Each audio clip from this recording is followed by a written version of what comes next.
You are listening to RecoveryCast, real conversations with people in recovery and the professionals who guide them. My name is Pawly. I'm your host. I've been clean and sober since June 19th, 2007. Long time. This, man, it's a long time. I can't even believe it. This episode is brought to you in part by Glenbeigh Hospital. If you'd like more information, go to glenbeigh.com. And honestly, Michele, where's my gift? Where is your gift? What gift? Your 15-year gift? Yeah, dude. Just being in my presence is a gift, Pawly. That's my seriously, gift. dude, I had expectations, and everyone said you're not supposed to have expectations, but I don't believe that. I think we're supposed to have expectations. I gave you a cup. Yeah, but you gave me that cup before the anniversary. I don't. Oh think my that God! counts, Now you're dude. expecting way more. Now you're expecting way more than what I can offer. So. I just need words of affirmation or something. Congratulations on your 15-year anniversary of being clean and sober Sunday, Pawly. Yeah, this past Sunday, dude. Yeah. 15 years. Good stuff. That's right. No heroin, no pills, no reefers, no smoking the reefers, dude. No. None of that. There'll be none of that on the anniversary. Not even a puff pass. Nothing. Nope. I do, though. The last time I went to a concert, I found myself leaning into the smoke. Like there were people getting... Yeah, I was at an Ed Sheeran concert with my daughter a couple years ago, probably 5-6 years ago. And oh my Lord, was there lots of reefer going on in there. I caught my daughter leaning in. I was like, what are you doing? She's like leaning in. Oh, it smells so good, like a hot knife through butter. Okay. Give us a little quick check-in. Don't take too long. You know how we hate that. Don't turn it into a I'm in group and I'm going to talk for 15-minute check-in. We don't like that. Have I ever done that? No. Since you've known me? No, you're actually very, you are a wordsmith, dude. And our guest is going to find that out. You never overshare, dude. I try not to. Time is of the essence. You know, we say all there is time, but man, when you're sharing for 20 minutes, it's time to hit the Staples button. Time to stop. What is that button we call on? That was easy. That was easy. That was easy button. No, but What do we call it in the Glenbeigh? Our virtual meetings. Oh, the come on, man. Come on, man. Or the wrap it up clock. We're like, Holmes, you got to wrap it up. You're killing me. In my men's group, we say mercy, brother. We're like, dude, right. You are freaking killing me. Code word. Shut up. Please. Enough. Yeah, no, good week. Yesterday I celebrated my 54th birthday here on Earth. So that was fun. Went to go see the new Top Gun movie. That was awesome. And Maverick, yeah. Did you get a tingling? Did you get a little tingling? I mean, because when the original Top Gun came out, you're probably like, oh, Maverick is so hot. No, I'm not Tom Cruise doesn't make my socks go up and down. No, he doesn't do anything for me. He's not he's not, you know who my dude is, Dave Grohl. I mean, Dave Grohl is my dude. You do love you some Dave Grohl. Yeah, my Foo Fighters man. So yeah, it's been a good week so far. Everything's How was the movie? It was good. Highly recommend it. Maybe halfway through, I was like, I don't know if I really like this. I'm not sure if I'm really into it. They're kind of going back to the same scenes, but they're doing. I don't want to give anything away, but they're doing like football instead of volleyball, and I was like, I don't know. But it ended up being a really good flick. So highly recommend. Yeah. Definitely go see. And you guys went out to eat? And then we went out to eat at Noosa Bistro. It was a lot of fun. I had a salmon salad. See, Jesus, this is what I'm saying. You're so into the physical fitness that even on your birthday you eat a salad and you make people like us look bad. No. Jesus, have a burger, some carbohydrates up in there, maybe a death by chocolate. Stop pissing me off. Well, I hate that about you. Here's the thing. When I eat yucky, I feel yucky. And I know it. Like I did have my husband got me a bag of chocolates, like those Lindor truffles? Like chocolate truffle things, which I am obsessed with. But I did come home and have 2 of those. And I did have strawberry shortcake when I got home. So I did partake in a little bit in the sugar. With shortbread or a biscuit? I had a biscuit that my daughter made strawberry shortcakes on Sunday for Father's Day. So we had some leftovers and I did partake in that last night. So that was good. I did have a little bit of sugar. Awesome. How'd you feel this morning? Not bad. I felt great. I mean, Monday morning. I'm sorry. This morning. This morning. No, well, I had some on Sunday and I did have some yesterday, last night too. But you're chipping, dude. That's how it starts. You get as long as I don't overindulge, I'm okay. Like a little bit, everything in moderation. Unlike my drinking. which was never in moderation. I know. As you gross wine drinker, one of these like wine drunk chicks. By the box, by the mat, by the barrel, by the whatever. Yeah. Pour me another.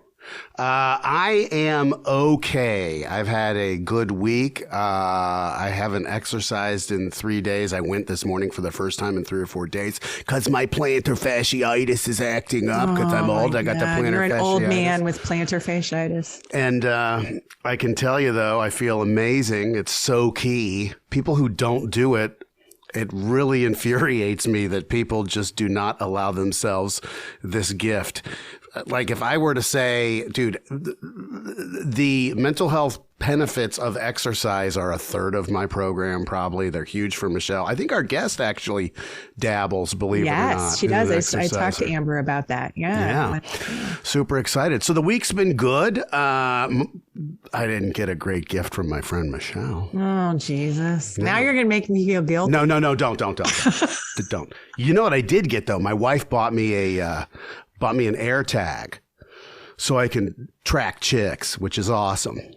I said, I'll use this to track one of my girlfriends. And she's like, no, but I'm going to put it in. It's funny when you open it, it says, you can't use this to track another human being. And I'm like, yeah, obviously. Isn't that what people use them for? Yes, I think that is what they do. They stick them in people's trunks and then they stalk people. But I got it and it goes in my wallet because of my ADD and my anxiety. I lose keys in my wallet all the time and my life is perpetually unmanageable because I misplace things. So anyway, I'm excited about that. It's kind of cool.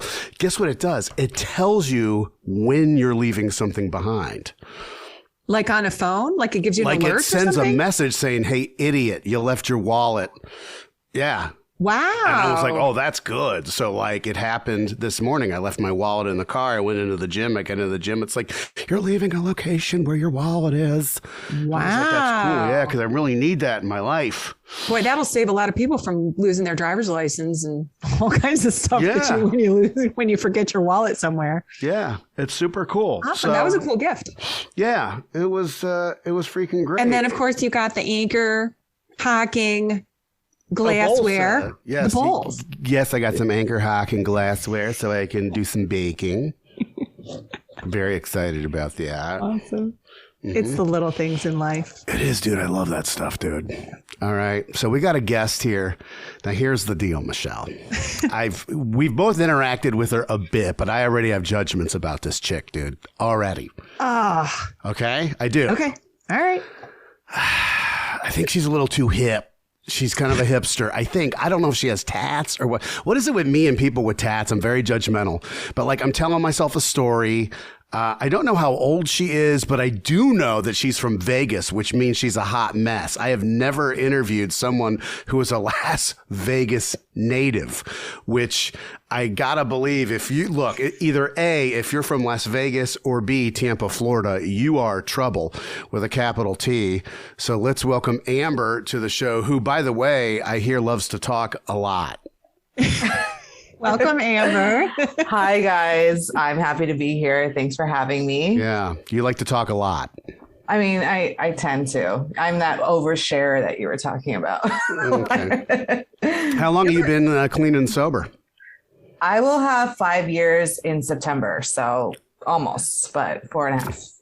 That's awesome. Yeah, thank you. Congratulations. Thank you. What kind of program you work? Do you work 12-step or SMART, or what's your jam? 12-step. 12-step, yeah. It just kind of got ingrained in me from treatment to sober living, all that good stuff. So, okay. But it works for me. It does. Yeah. You got any psych issues? I mean, hey, yeah, you do. Or from Vegas. I mean, I think Vegas, yeah. That's an obvious answer.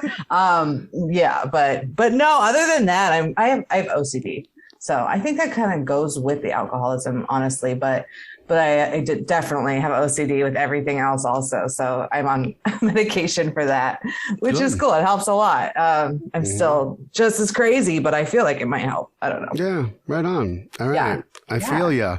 Yeah. So I feel like I'm going to be kicked out of this conversation. It's going to be the sisterhood of the traveling pants. It's going to become chick talk.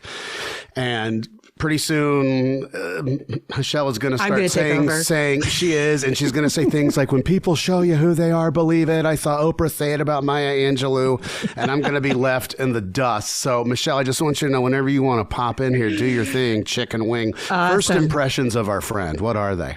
Oh, first impressions. Well, I got to meet Amber Friday when we were doing the Recovering Out Loud RV interviews. And she was just right on it. I mean, I think Dalton was in the interview process while I was waiting, and she came and sat down and we connected immediately. I mean, I felt the connection. I don't know about you, Amber, but just easy to talk to, extremely a lot in common for sure. And she just made me feel really comfortable. And I think that's what most people in recovery do. We know where our people are because they get us. So yeah, I had a very positive experience with her, and I'm really excited to hear her journey. Yeah, me too. So let's start. Nevada, it's hot. What year was it? The year was 1980. Yeah, right. Okay, first off, how old are you then? I'm 32. Okay, you're a lot older than I thought. Okay, I would have put you like 26. Okay. Thank you. Most people say that. So I'm happy to hear that. And what's the family sitch like? Okay, so here's where we get to the nitty gritty. Yeah. So, all right. So my parents divorced when I was 4, and my dad is, I mean, I don't care. He's an alcoholic and he's a Jehovah's Witness. And my mom I've only seen her drunk maybe twice in my entire life. And she is like a Catholic. So, no, she's not like a Catholic. She's a Catholic woman, right? Okay. So I went to Catholic school, and then he was Jehovah's Witness. So on the weekends, I would have to go to the Kingdom Hall and go preaching and do you mean all like door that. to door? Door to yeah, door? like door to door preaching for years. And then I would be in Catholic school. Like, oh, it was, and also he was very like abusive. He was just like, I mean, I have forgiven him, but he's just a straight mess. So yeah. A quick question, Amber. So correct me if I'm wrong. Jehovah's Witnesses don't celebrate birthdays. So how did you do the whole birthday thing? If the Catholic faith, like that's huge. Birthdays are huge. Did you guys celebrate birthdays growing up, or was that like, well, so they divorced. If it landed on a weekend, then you didn't celebrate it. Right. Then I was screwed. So, but yes, it was always like that, not just with holidays, but with every single thing, because they're very, very different. So, I was like between the households, and I was just required by law to go visit my dad. I don't think my mom really wanted to send me there, but it was that kind of thing. I have a brother who I'm really, really close with, even to this day. We grew up, I mean, we're a year apart. He's older. So we kind of went through this entire situation together. And then my dad kind of forced alcohol on us, like at like 10 and 11. Jesus. Yeah. He like I said, he's just crazy. Can you do me a favor, actually, and just bring your volume down a smidge? I'm so sorry. I know we tried to do this before, but you're coming through hot. Sorry. Coming through hot. No, it's okay. It's fine. So you're being fed drinks at 10 by your caregiver, your dad, who's an abusive Jehovah's Witness. Like verbally abusive? Are we talking physical abuse, sexual abuse? What up? And I know I'm supposed to be trauma informed, but can you give me just like a whiff of what we're talking about here?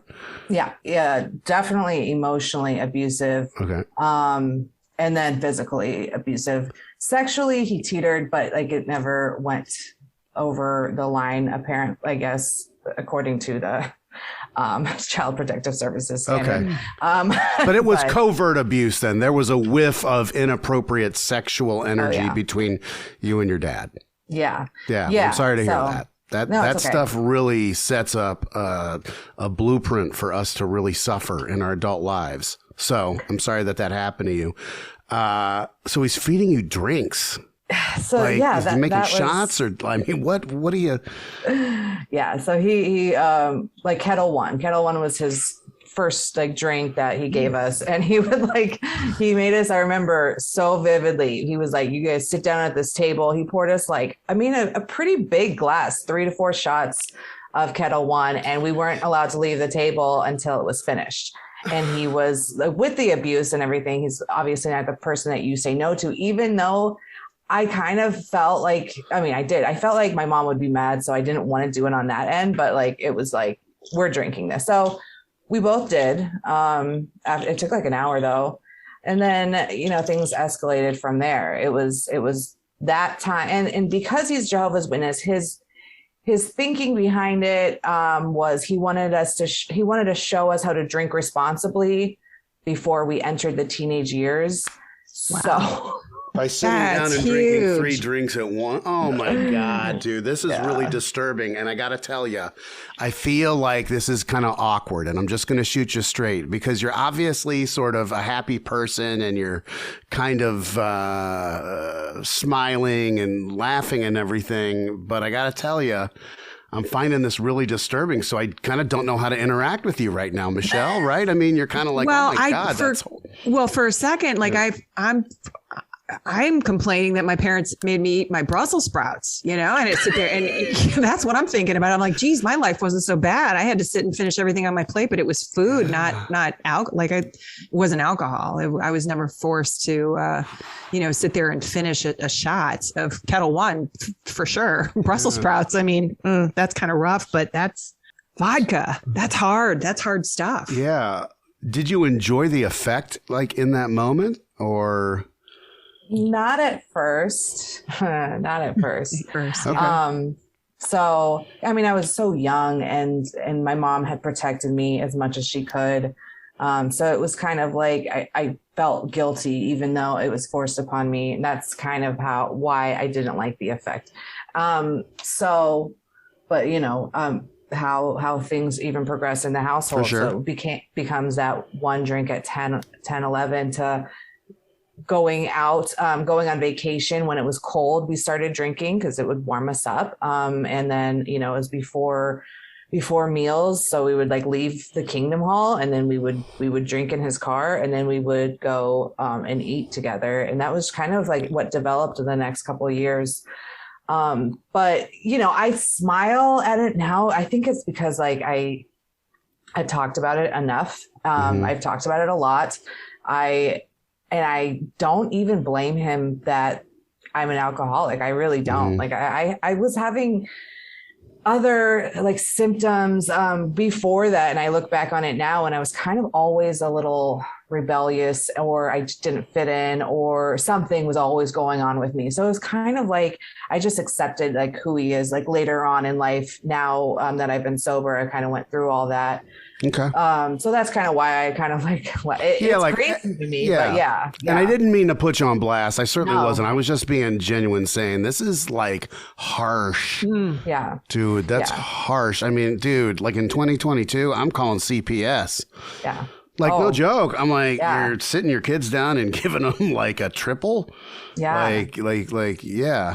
And did your mom know that this was going on, Amber? Did you have anybody like on your team? Like, what the heck are you doing to my kids? Yeah, right. No, she was always on the phone with CPS. The problem was they would call him and give him a warning. And then he would, when he would see us, when he would interact with us again, it was such we would get in so much trouble where it would be physically abusive and that it wasn't worth it after that. You know, it wasn't worth telling my mom. We really had to just like suck it up and pretend that everything was fine because they never actually did anything about it. I remember, I think one time they came and talked to him, but that was it. And that was the hard part because it was like, there was nobody we could tell. My mom, of course, would always have our back, but she went crazy about it. And she would call and we would be like, please don't call, you know, like we're kids. Yeah. It sounds like, so when she intervened, it got worse for you. Oh yeah, for sure. So, yeah. That's rough. Right. That's really rough. Okay. That was So let's fast forward then to, because there's 2 specific times I want to hit. Yeah. Let's go to when the drugs and alcohol start working. Because that's really important for us when it's like, the relief comes and the noise stops and the chatter stops. Can you sort of walk us through when that was for you and what substance really sort of started the ball rolling? So, you know, along with drinking, he also gave me my first pills, another forced kind of thing, which was a Loratab. But then, and it was over and done with in a way. But when I hit about 14, I went from Catholic school to a public school, and immediately I was like, how do I fit in here? And, the way that I found how to fit in was to join other people that didn't fit in. Right. And I felt like it was like the people that I just flocked to was drug addicts. Okay. But I was the one that's like, let's try everything. So I remember I started smoking weed, which, we all experiment with probably in high school. But the thing that really was getting me in high school was Coricidin, which for those of you who don't know is a cough and cold medicine. Mm-hmm. And if you take it, you get really high, almost like a psychedelic, but maybe not as intense. But for me, it was like, as soon as I did that, I started doing that every single day. So the progression maybe at first with my dad was slow, because, it was when he offered it or when he made us take it.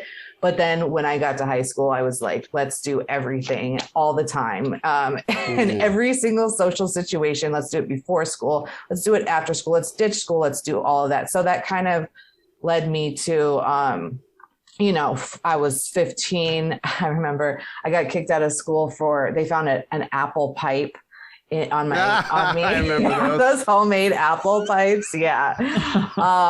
And they wanted me to take a drug test. And I was like, I just kept smoking weed up until like the last 3 days, and they gave me 5 weeks to get clean.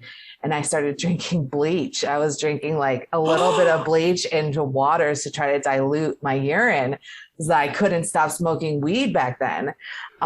So that was another thing. But, I passed the drug test, but I didn't hear anything back from them. I do not recommend it. I was really not feeling great after that. But I wouldn't think so after drinking bleach. Yes. That's like hardcore. Heavily diluted. Like we're talking like swimming pool water, yes? I was. All right, I'm just trying to wrap my head around. Okay. I was walking around with a gallon of water, and I just put like a cap full of bleach in. Yeah. I remember. But the thing is, it's crazy because I didn't really see anything wrong with it at the time. I just thought I was rebellious. I was trying to get away with stuff. I was a 14, 15-year-old girl at the time who was just not very nice. I was a brat, especially at that age. Those are like the worst. I was such a brat then. But, and then I met a guy at 15, 16, and he was like 8 years older than me. And, that was a relationship. Wait a minute. Yeah. Okay. So he's 16, you're 16. That means he's 24. Yeah. Yeah. Problematic. Yes. Oh, yeah. I'm not. Red flag. Ding, ding, ding, ding, ding, ding. Oh, no, I'm not on a limb to say that's it's problematic there. Wow. Yeah. Okay. And I think like my mom, she didn't really know what to do with me already. By this time I was not talking to my dad because I didn't care. It was all of a sudden, like I'm an adult. I don't care. And, so, and then he was in a really horrific car accident where he was actually drinking and driving, and he hit a pole, and the girl that he was with ended up getting, she was like brain dead and blind. It was the saddest tragedy ever. But he was prescribed, everything. He was prescribed everything. So that's really where I was like, all right, let's try all of that stuff that you have, and let's be together and, live happy. Wow. And so that, I was like 16, and you don't really know what you don't know. Yeah. But it lasted for about 12 years, that relationship. Yeah. But in the meantime, it just, that for me, it just became worse and worse and worse. So, for a while I was functioning. I ended up graduating high school and went to college. And then when I hit 21, like the day I hit 21, it was over. I was like, I am allowed to buy alcohol. And that was... Yeah, it was it. You're off and running. Yeah, 21, the golden age. Now you have permission to drink. You can go buy it. You don't have to depend on somebody else. Mm-hmm. So let's get to the days preceding the treatment trip or however, because I don't know if you were inpatient, you did mention it prior, and what's happening? If we're watching a video of Amber Shunk at her worst, what are we seeing? Oh, I can't even, people don't even believe me when I say how bad it got. But basically it was, I remember as soon as I got into like the heroin after that day when I was 21, it was 7 years that I don't remember basically. So, my mom in Vegas, she's like, at this time, we're still living with her, like everything. We have no friends. No family left out there. And she's like, I'm moving. She's like, I don't care if you want to come or not. Like you could stay out here, but I'm moving because I can't stand you guys. Like me and my brother, because my brother, of course, had the same problem. Mm-hmm. So, I was like, yeah, I'm definitely going to go with you. Like, where else am I going to go? So, and I thought at that time, I was going to get sober. Just that trip alone would help me out. And it did. I can't say it didn't help me out. It did in the grand scheme of things. So we leave Las Vegas, finally, and we drive up to Ohio. She has family here. I get to Ohio and I immediately was, so the very first day I entered Sheffield, I was in Sheffield Lake. Oh, you told me this when you interviewed me. Okay. Yeah. No, I'm sorry. Go ahead. Tell it again. This is great. Yeah. I mean, great, not great, but yeah, great. Got it. Yeah. So, I was arrested the very first day in Sheffield Lake because I ended up stealing a bottle of alcohol, and they caught me, like about an hour later. And I hadn't even put like my suitcases inside or anything like that. And I have to call my mom from the Sheffield Lake jail. I'm like, can you bail me out? I don't know what else. I'm just in this new entire state and I'm in jail immediately. And I wasn't a stranger to jail, but it was just like, damn, like already. But, so then after that, she did bail me out. It was the one and only time out of the 5 times I've been to jail, she bailed me out because she was so embarrassed. And I was really in shock that this whole thing happened. Really. I was like, I don't know how this happened. And then I ended up getting this job as a server. I was training. Things seemed like it was going okay for a second. But the very first day, I was on the floor serving. About maybe an hour into it, he called me in his office and he's like, you got to go. Like, because I smelled like alcohol. And I mean, again, not a stranger to losing a job. But at the time, I'm like, I don't know what to do. I moved across the country. I just, went to jail and then lost a job within the first week. So after that, I felt really, really down. So what do I do? Of course, I go and find somebody that was at the library. He was throwing up outside, and I'm like, "Hi, my name is Amber. Like, it's nice to meet you. I know what you're doing." And he got me. He ended up getting me some drugs, and I ended up overdosing, falling face first into a pile of shit. Like literal shit. I fell into it, and they ended up dragging me out of the woods, and I ended up going to the hospital. And that was the beginning of the end. May I backtrack a bit? And I certainly don't want to sound like I'm assuming, but I am curious. Before you come to Ohio, you're feeding a drug addiction at that time out in Vegas? Oh, yeah. Mm-hmm. And so how are you surviving in terms of financially? What are you doing to make money? Like, are we talking about a human trafficking thing, what's going on? Are you stealing? What are you doing? Yeah, I'm just stealing. I'm actually not just stealing. I'm stealing everything. My parents had deadbolted every single door in the house. I mean, nothing was left. But then also me and my brother always had like a scheme. Either we were trying to hustle on the streets, asking people for money to get $40, $80 a day, or we would go and return stuff from the store. So we would find a receipt and then take the stuff from the store and return it.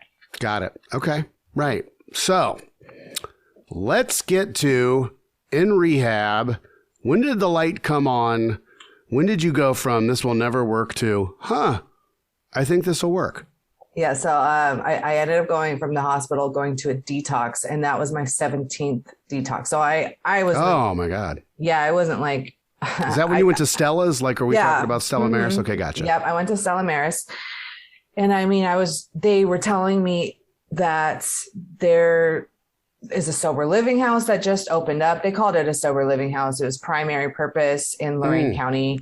It was not a sober living house. It's a treatment center. But either way, after a full 7 days of being talked into it, I was like, all right, I'll give it a shot. And then I ended up going there. I had never been to a treatment center before, only detox. That's as far as I would go. So this was like different. And this was like a lot of women, and it was brand new. So nothing was structured at all. And I didn't know what to expect. I had been to a few AA meetings, but nothing like when I was sober. I mean, like I didn't go to an AA meeting sober ever.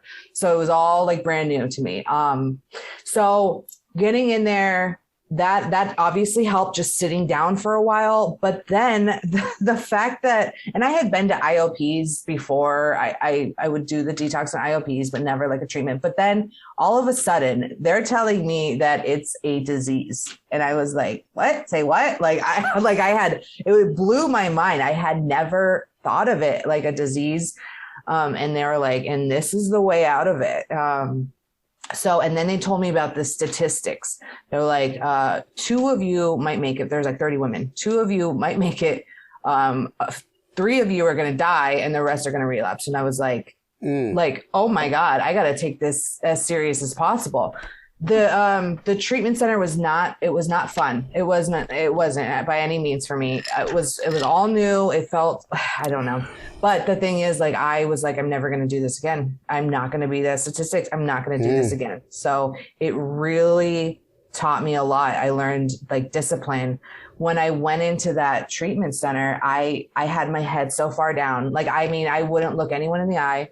When people like talk to me, it was really difficult for me to talk back to them. I could not even, I couldn't carry a conversation for anything. It was so weird to even think about now, because I'm so different now, but I had no self-esteem, no self-worth. I hadn't for so long. And I go in there and I'm just like, I'll just sit here until I feel better. Like, I don't know. It was tough though. Even like and I stayed there 4 months. Like that was the program at the time. It was a full 4 months. So it was a long program, and they were like, well, they didn't have a lot to set me up to go next. And I was like, cause it was brand new. So I ended up talking to somebody who recommended me to Lakewood, Ohio, to this place called the Daisy House. Oh, you went to one of Aaron's places, which kind of leads to what you do for a living, which is awesome. Daisy House, dig it. She's a great operator. Oh, good for you. Is. She's the best. One of the best for sure. The Daisy. I mean, I had no idea. Again, I'm from Vegas. I didn't know what Lakewood was, but I just knew that what I was going to return to if I didn't go to sober living was my brother, and just like the whole mess right there. So I just had to like be like, all right, like we're doing this, I guess.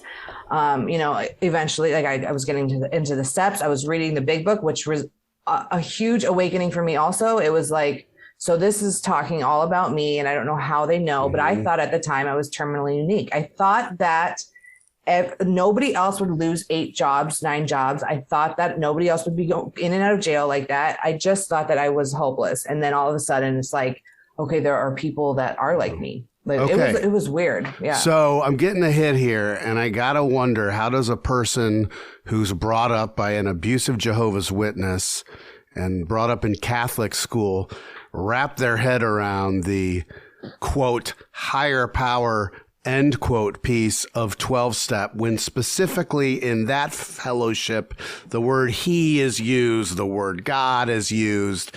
It definitely, even though the message is a higher power of your choosing, the underlying theme is a Judeo-Christian, Abrahamic, singular force. So how'd you wrap your head around that? Are you a believer now? Like, are you not? What's your jam? That seems really challenging just from your history. I hadn't even like really thought about it for so long, and I wasn't a believer exactly.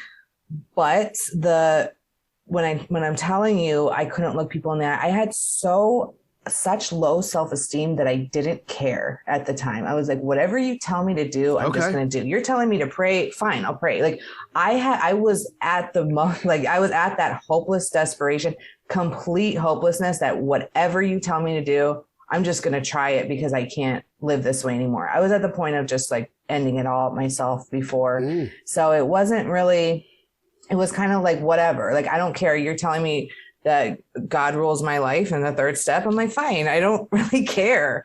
Eventually though, I do have a God of my understanding. I don't really understand her exactly, but all I know is now it's so different. Like I live by God moments, and it's like not religion. It's not religion. I don't have to be religious. I don't have to go to church. Actually, my mom made me go to church for Christmas Eve, and the whole time I'm like, I can't do this. Like I gotta go. Yeah, I totally hear you there. Yeah, no, not going in the walls. Not going to do that. I was raised Roman Catholic. Same thing. Like it doesn't make me a good Christian, decent human being to be in. Quite frankly, to be in a building where the majority of the people are good just that one day, and then the other 6 days they're horrible people. So I mean, like it's just like, no, I'm not going to hang around you people. Right. I totally get it. Yeah. Okay, so you're doing well. You're doing the deal. Before I move on, Michele, you getting any hits here? Because you really seem very pensive. I'm watching your face. You just are kind of like, yes. Well, I really wondered how she struggled with the whole being with the Jehovah's Witness and the Catholic upbringing, how you really find a higher power at that point. And I think everybody's journey is different, and whether that wherever you find your spiritual progress, I guess. Yeah. But your story is just so interesting and intriguing to me. How was your relationship with your mom while you were doing all of this? Did you get support? Like, was she behind you, or was she like, oh man, she's going to screw up again? I just know it. It's a good question too. So she didn't really know the whole treatment game either. And at this point, she has become so used to and almost like addicted also to like taking care of us. She always had that to fall back on. So when I went into treatment, it was a shock for her because all of a sudden it was right around Christmas time. I went in September. So by the end of it was Christmas, and she didn't understand why I couldn't go to every family function and all of this. And it wasn't, she was of course supportive. I'm her daughter. She was happy I was trying to get help, but she also thought she came first. Oh, I have one of those. Yeah, you do. I have one of those moms. Yeah, I was like, I don't think it works like that. And she would go to the treatment center and be like, I'm going to take my daughter today, and then I'll bring her back to, thinking that I was the exception or she was the exception. And I was like, they were like, no, no, you're not. That's not how it works. That's not how we do it here. Treatment center. It's not. Yeah, huge enabling.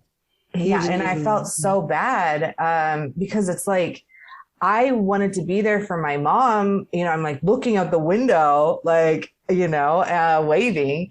And I just had to she had to process it in her own way, that it was going to be a little bit different now. And I think that was a bigger shock for her than she probably realized too. Okay. Dig it. So before we start talking about what you do professionally, which is really cool, I do have another program-related question. The question is, what's one thing that you do in your program of recovery that's second nature now, that you do with ease, that isn't that tough? And then name a place where you're still like, I can't believe I'm still doing this, acting this way, thinking this way. Yeah, sort of a high-low, a recovery high-low, if you will. Yeah. So I mean, I've gotten very comfortable speaking in front of people. So I don't mind leading. And I was like, coming from where I was, it's like a huge change, but I'm also secretary at my home group and I love it. Like I get so sad if I have to miss that meeting. Wow. Okay. So yeah, I've been actually at the same home group the entire time, and I went from basket girl to secretary. I have a really big meeting in Cleveland, so I do that, and it's not a chore for me. I run after COVID. I had to kind of like pick up the slack everywhere, but I'm like so honored to do it, and not just honored. Like I like doing it. It's fun for me. It's like a little hobby. It's like my little. Yeah. So like service is a strength, and telling your story, carrying the message. Where's a place where you're like, oh my gosh, dude, I still can't believe him. And it doesn't have to be the worst thing, just so you know. Okay, so service is definitely my strength. I've always been really good at that part, but I think it would be like just calling anybody. I don't like picking up the phone and calling people when I need help. That's asking for help it's not a fun thing for me. I became actually extremely independent when I started work. Like when I was like a year sober, I'm like, I am not going to ask anybody for help or rely on anybody. And that's kind of how I've been. So when I have to like, I will answer the phone when my sponsees call me, but actually calling my sponsor, I'm like, I mentally have to like think about that for about 2.5 hours before I actually make a phone call to my sponsor of a year. Like it's like a thing for me. I think that has a lot to do with, I'm the same way. Like my sponsor, will call me before I call her. Like it'll be 2 weeks and I won't call her. And like she called me on Monday and she's like, do you think we can have some lunch like sometime soon? Cause I feel like I never see you. And I mean, we belong to the same home group, but summer's been busy. And so we've been it's been hit and miss. Yeah. But I think that people with OCD, there's kind of like a direct correlation with that. Like and it might be a control thing. Like I kind of like being in control, and I don't want to show that weakness and say that I need help. And then I have to keep reminding myself that sometimes I need that phone call just as much as they need it, and I have to keep that in mind all the time. But yeah, I mean, I don't have any problem picking up the phone and talk. I talk more on the phone than I do anything else. But calling my sponsor is one thing that I don't do on an everyday basis for sure. Well, now let me ask you guys something then, all right? I'm just going to ask you to shoot straight, and I'm not sure you're going to answer this honestly or not, but my relationship with a, quote, sponsor has never been the typical storied relationship in 12-step of a relationship with a sponsor. I've had, how many have I had? 3 or 4 probably, and they were always good, but really, I leaned mostly on my peers in recovery. And so those phone calls came easy to me and still do. Well, I think it's changed. I think it changes. Yeah. Like when I first got sober, she was the only one I knew. And so I was constantly picking up the phone and, constantly calling her because I just didn't know what to do. I think that as I grew in my recovery and day by day, I started relying on other people and not so much her. And quite frankly, people that I had a lot in common with that thought that the way I thought, our stories were kind of the same. So I gravitated towards that. So I think it's just changed. It doesn't mean that, our relationship is still close, but it's just different. It's not like I'm not as needy as I was in very early recovery. I'd beg to differ. Oh, shut your trap. Mister, I'm going to call her every day. Yeah. I meant differ, not digger. I beg to digger. I was like, to digger? Yeah, dude, I dig you. That goes without saying. We're in contact a lot. You're definitely we are in each other's recovery posse. Right. So to speak, for sure. Picking up the phone. Not your favorite thing to do. Even with your peers, though?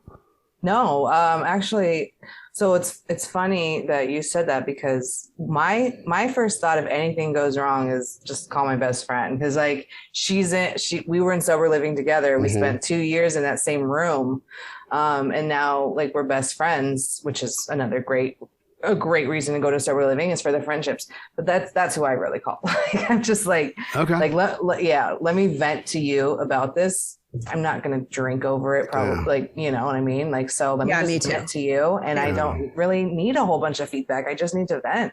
Dig it. Okay. So this is where I'm going to put the screws to you a bit. And I want you to know that I'm coming as a friend and not a foe.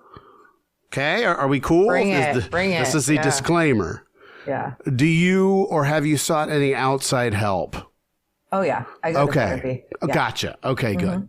Because with some of the stuff in your past, look, I'm always suspect of the people who claim that 12 steps work for everything. I'm like, I don't know, man. I don't know. I mean, maybe if your whole life has been pink elephants and lemonade and you're just a, quote, alcoholic with no co-occurring mental issues and no serious trauma, I suppose. But yeah, I'm not buying a ticket to that show. I'm always suspect. I'm always suspect. For me, there's no way I could have gotten sober with just AA. There's just, I mean, there's 12 steps. There's just no way I could have done that. Yeah, me too. I needed outside help for sure. Yeah. So you got outside help. Yeah. Therapy. Yeah. You in therapy now?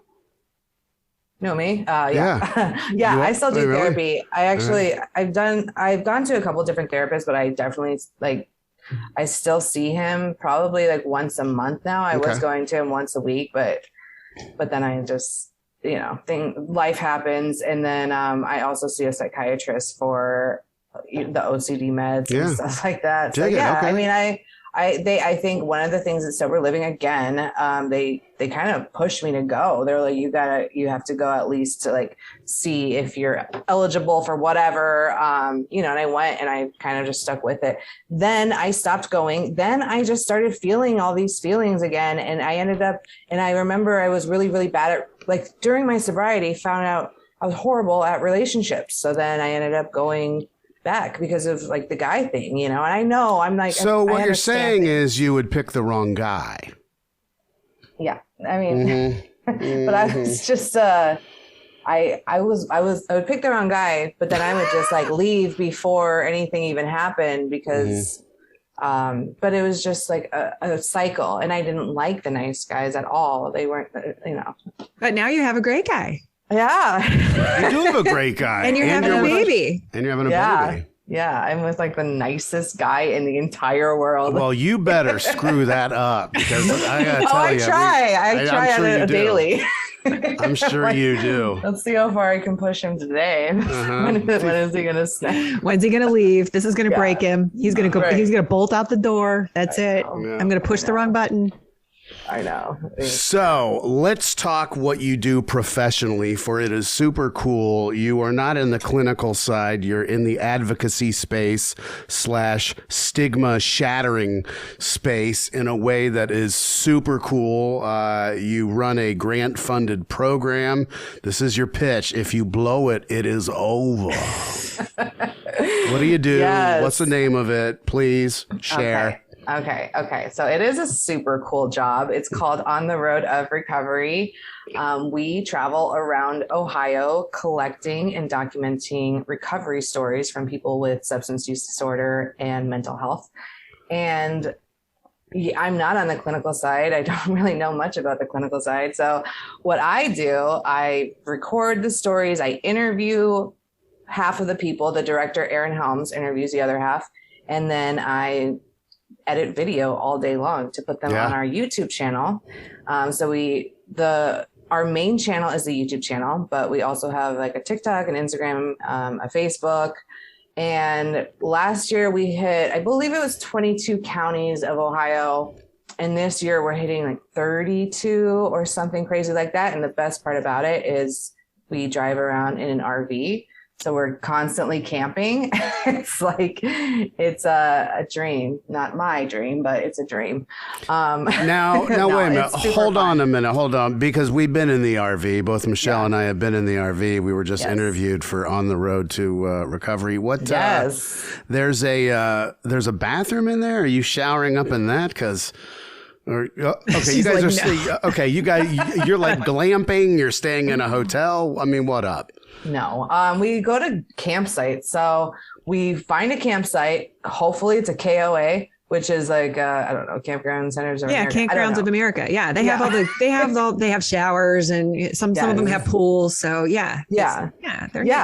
then I have it down to a like a science. Like I know exactly what to pack. I will every morning I have a routine. So the bed will come out, then I roll up the bed. I grab all my stuff. I head to the shower. I'm in there for like an hour or two because it's hard, you know, it's like cold sometimes. She's got all her stuff organized in little OCD files alphabetically. Yeah. Yeah. And I'm like, I have to take a shower. Like so I go, so OCD in me. They're like, you shower probably more on the road. Anyways, it's really fun. It's like, it's an adventure every single time, like a crazy adventure, whether it's windy or storming or the places we go, the people we meet. It is so interesting. It's quite a job for sure. It's just like every single time we're on the road, it's like something drastic happens to the RV or someone gets like in a huge argument about something. It's just, I mean, we're living together. It's me, Aaron, my boss. And then right now we have a driver. His name is John. Yes. He also helps out with getting the interviews. So you guys both talk to him. And so it's just us three traveling Ohio and doing this thing. And, you know, sometimes we'll be outside staying up late talking about like potential, like what can we do in the future? Mm-hmm. You guys smoking weed or what? I mean, yes, but yeah, like off the record, just smoking mad weed, driving around. My question is, are you going to like put the baby in a papoose and like, what's going to happen when you have the baby? Dude. Like you're going to bring the baby on the road and... So it's kind of good timing. Okay. I just graduated She lost her bud. I lost my bud. Okay. I just graduated this last May. So now I have my bachelor's, which really, I just wanted to shout that out there. Congratulations. No, that's awesome. Congratulations. Yeah. People that finish school, you guys are like magic to me. I'd rather eat shards of glass than go to school. I hate it. So, but with the baby thing, so then the grant will end in September. The baby's due in October. There you go. Hopefully we'll get renewed, which is fine. But from October to next, I would say April, I stay at home and edit video. Nice. So it's kind of like, it's a perfect little setup. That is a sweet gig for you. Yeah. Yeah. You took that pregnancy perfectly. Oh, I know. It's that OCD thing. We have to get pregnant on this month. Right. This time off. Right. And all these freaking videos that I have to do. Yeah. And there's so many, there's plenty of work for me to do. So I'm just like, I know what I can do when that baby comes. I'll be like, but I have a lot of help too. As someone who has been in kind of the space you're in some way, shape, or form, I'm curious, what is your worst nightmare in terms of a guest that, like, let's just be honest, just because people have been clean and sober does not make them interesting to listen to. It just doesn't, right? I was going to ask that same question. So, like, what's the worst person? And again, let's not give out any identifying information. And if it's me, I need you to lie. But I mean, I just got to figure at times it's like pulling teeth. You guys have got to pull some people in there. That I'm certain that there are people that have never even made the cut. Am I right? Yes. Okay. Hey, dude. I mean, that's just the way it is, you know? It is. And like sometimes like what happened last year, a couple of times the lapel mic wasn't completely connected. That was like my worst nightmare. So I lost all audio for like 3 of them. And I was like, I freaked out. Luckily it was like right in the beginning of the, you know, so that got fixed itself. But yes. Okay. So sometimes, to be honest with you, these days are so long and they're tiring. And a lot of times I'll fall asleep, but then I'll like wake myself up and they're talking and I'm like, oh my gosh, I hope they didn't see me like nod off like right there. Like while you're actively interviewing somebody, you start nodding off. Sometimes, oh my God. I'll just like, it's one of those things where like you're in church and you're just like, you just try really hard to stay awake. But I'm the whole time I'm thinking in my head, like, I really hope they don't know that I'm about to fall asleep. So you're just trying to keep your eyes open, alert. And then like, the thing is like with interviews and the way we do it, like I have to listen and then, you know, ask questions pertaining to what they said. So it's always like, I'm just trying to like do both things and come up with things like, but yeah, I don't fall asleep all the time, just half the time. Well, you know what? I know a secret and I'm going to let it out of the bag. you can always use the excuse of, oh, yeah, we didn't, I found out after the fact that the lapel mic didn't work. And that way you don't have to tell them that they were a horrible interview. Yeah. Boom. I would never do that. Right? Well, look, I had an interview with someone for this show. And it's really interesting. I think like you get about a minute and a half in and you're like, oh, God. What have I gotten myself into? This person's not going to be either interesting, amusing, inspiring, and then sometimes, honestly, people are, and I don't know how to say this with grace and tact, they're a little goofy. And sometimes you get someone in and you're like, oh, you, I think that where massive editing key comes in? Like you got to edit? I think you need some outside help. I mean, I've interviewed a couple of people where I'm like, we're dealing with some undiagnosed mental health issues here that can be, it can be tricky for sure. I think what you guys do is super cool.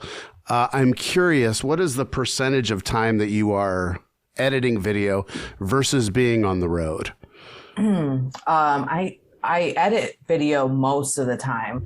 So I would say it depends on the video. It depends how long it is. It depends on if like the sun was in the window. It depends on a lot of things, definitely. But usually it would take me for one video, rough estimate, at least 12 hours per video. Wow. If not more sometimes. I mean, and it's also like, you have to realize like I'm a human being, so I can edit video for only like so long until I have to like get up and do something else. Then I'll go back to it. But like, I cannot just spend like 12 straight hours just on the video alone, or I might have get it done quicker, but I don't know a lot of people that can do that really. Yeah. So let's play a game. The game is, let's play a game. In 5 years, you're doing what? You just want to yeah, seriously, dude. Okay, so it really depends. I don't know. Like, I mean, I didn't really plan this pregnancy. So in 5 years before, I was like, oh, I'm gonna be a multimillionaire by 5 years. That's gonna be easy. But like now things are kind of pushed back. So I just graduated again, and so now I'm thinking like, if this project is year to year. Right now, it's a grant funded thing. So I do kind of have to look outside as in like, what do I want to do if this doesn't work out? And one of the things was like, I'm a communications major. So I've been like, a lot of people usually start at agencies. So there's like Cleveland agencies that kind of do promotional material or social media stuff that I do now, just on a different level. And then I want to end up going to corporate, but first you kind of got to get that agency lifestyle. And then you go to corporate communications, which is like progressive. That's kind of like my ultimate thing in my head. Sweet. I do want to eventually move to Chicago though. I went there and visited last year, and I'm a city girl. I am like, that's such Ohio. A fun city. Chicago's awesome. Yeah. It never sleeps. Michigan Avenue. Like, I mean, it's just constant. You guys is taking a lot for me to share my experience drinking up on bustle. Chicago. Because I lived there for 3 years, dude. Oh, wow. Yeah. How was it? It's good, but I never felt like I was part of it. Really, like I do in Cleveland. I felt like it's big. Everything's super expensive and it's big. And I never felt like I was enough. Oh God, he's going to need a hug, Amber. He's going to need a hug. I can feel it. I see it. In Chicago, but that's awesome. Okay, Michele, you got any other questions? I mean, I could just drill down on you forever. Not that I can think of. I'm just really excited for this whole recovering out loud on the road. I mean, I think it's such a great concept, and I think it's what you guys are doing is amazing. And we really, breaking the stigma with addiction and alcoholism. And I think that the more we do it, I think it's going to be really successful. I mean, it's already been successful. I watched your videos on YouTube, so subscribe to your channel, watch you on TikTok. I mean, you guys have some really good stuff out there. Oh, well, wait a minute. I have another question. Is there an On the Road to Recovery OnlyFans? I'm sorry, is this thing on? John might make one. To be honest. You can count me out with that. Okay. But dude, thanks, Michele, for the shout out. And yes, we do need subscribers. So please subscribe if you're listening. It's On the Road of Recovery on YouTube. We're on the Road of Recovery Talk on TikTok. But it is cool. Like I have learned so much about people, like just like watching these videos over and over. It's amazing. It's amazing how we're all the same, but so different. It's just, I have learned an incredible, just being in recovery myself, but I've learned so much. So I think it's, what we're trying to do is, like you said, like reduce the stigma by humanizing addiction, putting real people, real personalities in front of the camera so that the rest of society can see what recovery looks like. It does not look like addiction. It looks actually quite the opposite. We went through addiction, but now we are in recovery and our life is so different. And we're really thriving. Cool.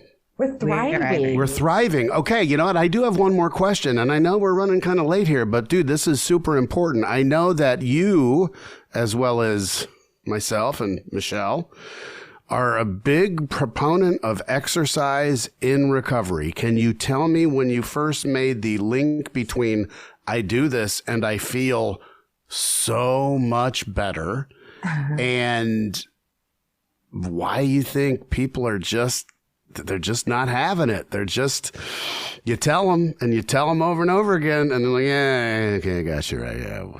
Yeah. People think I'm just like obsessed with it because I'm obsessed with a lot of things. So they don't really listen to me about working out. But after about a year, my roommate would tell me, you would like the gym. I think you'd really like it. Well, and I was like, I tried that before.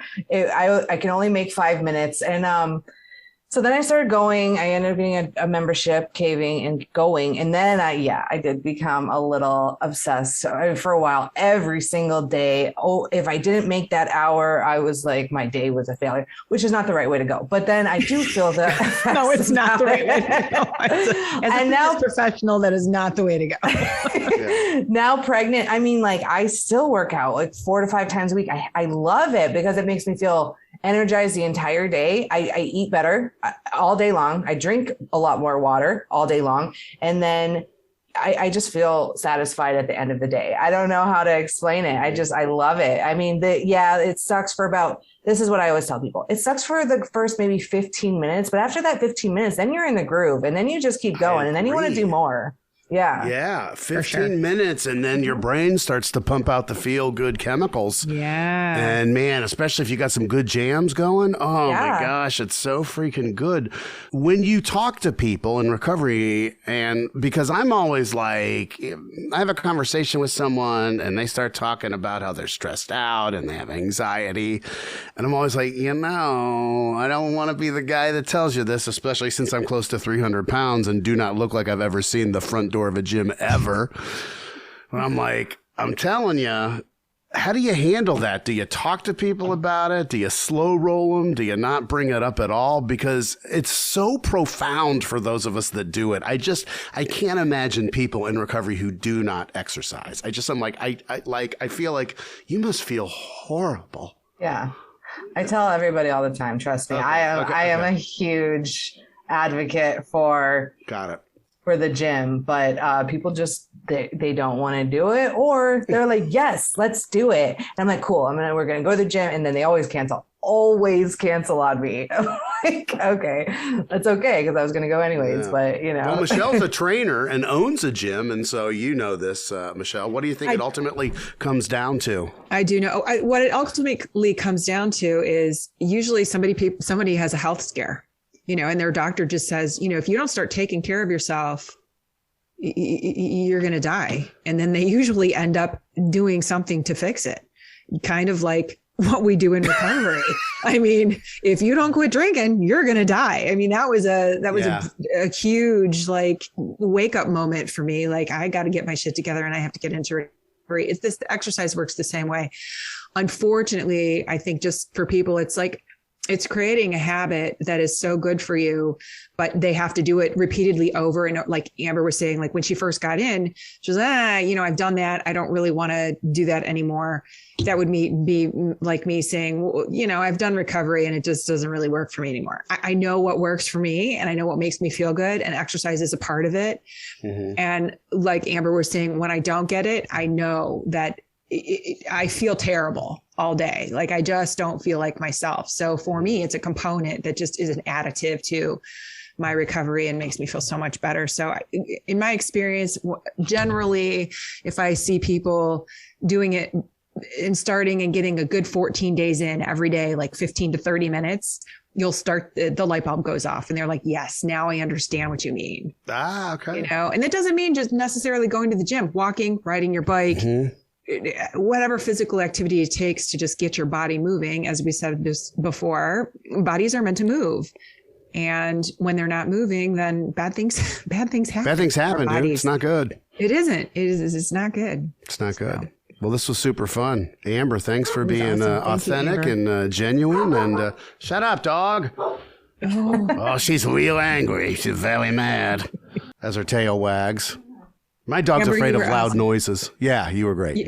Great. You did it. Just amazing. And it's such a pleasure to meet you last Friday and talk with you and, just get real and be a part of what you do for a living. So it's awesome. Yeah. Thank you guys. This was great. This was a lot more fun than I thought it would be. Oh, good. Good. Excellent. Here. I'm like, I got to be on this podcast at 2:30. I know. She was dreading it the whole day. It was so much fun.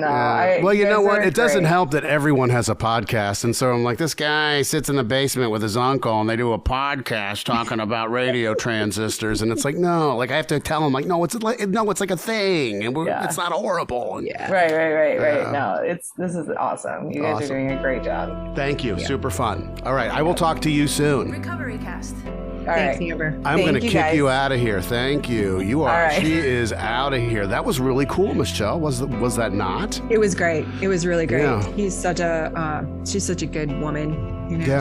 She's had a lot of difficulty in life for sure. Yeah. A lot of adversity, a lot of stuff going on, and she came through on the other side. Yeah.